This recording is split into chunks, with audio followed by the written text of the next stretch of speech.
Évangile de Jésus-Christ selon saint Marc, chapitre 12, versets 38 à 44. En ce temps-là, dans son enseignement, Jésus disait aux foules « Méfiez-vous des scribes, qui tiennent à se promener en vêtements d'apparat et qui aiment les salutations sur les places publiques, les sièges d'honneur dans les synagogues et les places d'honneur dans les dîners. Ils dévorent les biens des veuves et, pour l'apparence, ils font de longues prières. Ils seront d'autant plus sévèrement jugés. » Jésus s'était assis dans le temple en face de la salle du trésor et regardait comment la foule y mettait de l'argent. Beaucoup de riches y mettaient de grosses sommes. Une pauvre veuve s'avança et mit 2 petites pièces de monnaie.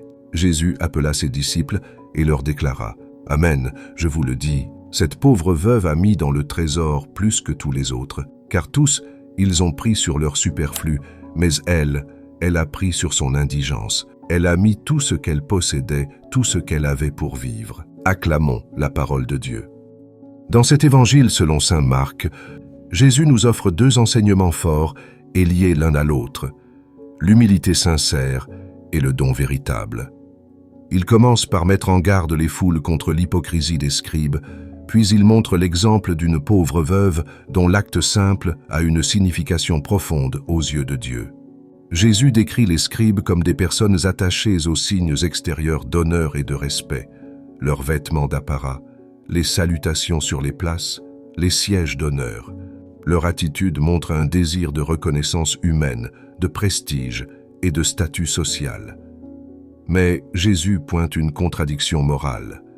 Ils dévorent les biens des veuves tout en priant publiquement de longues prières. Cette hypocrisie démontre une piété de façade, où les actions manquent de sincérité. Jésus rappelle que ceux qui cherchent les honneurs pour eux-mêmes et exploitent les plus faibles seront sévèrement jugés. Dieu ne juge pas selon les apparences ni les titres, mais selon la vérité intérieure de notre cœur. La foi ne doit pas être un moyen d'élévation personnelle, mais un chemin de service et d'humilité. Ensuite, Jésus s'assoit dans le temple et observe les dons au trésor. Et là, il remarque une pauvre veuve. Elle n'a que 2 petites pièces de monnaie, une somme insignifiante aux yeux du monde. Cependant, Jésus révèle aux disciples que son don a une valeur immense. Elle donne tout ce qu'elle avait pour vivre, c'est-à-dire, elle offre son bien le plus précieux, sans réserve, avec une foi totale en la providence.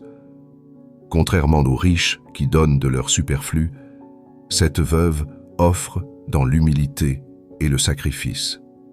Son don, bien que modeste en apparence, est le plus grand aux yeux de Dieu parce qu'il représente son cœur, sa confiance totale et son amour pour Dieu.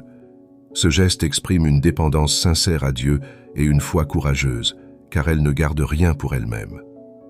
À travers ce contraste, Jésus nous enseigne qu'aux yeux de Dieu, la valeur d'un acte ou d'un don réside dans l'intention et le cœur qui le motivent, et non dans son apparence extérieure ou son importance matérielle. Cette veuve est un modèle de foi et de détachement, d'un amour sincère qui se confie à Dieu sans rien attendre en retour. Nous sommes invités à méditer sur notre propre rapport à la générosité et au service.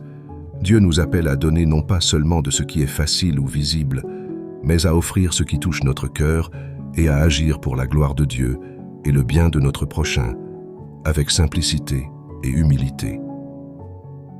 Dans cette veuve, Jésus nous montre que chacun peut offrir quelque chose de précieux à Dieu, même si ce qu'on possède est modeste, car ce qui compte, c'est le don de soi. Demandons au Seigneur de nous donner un cœur humble et généreux, capable de donner sincèrement, avec foi et amour. Que Dieu vous bénisse et vous garde dans sa paix.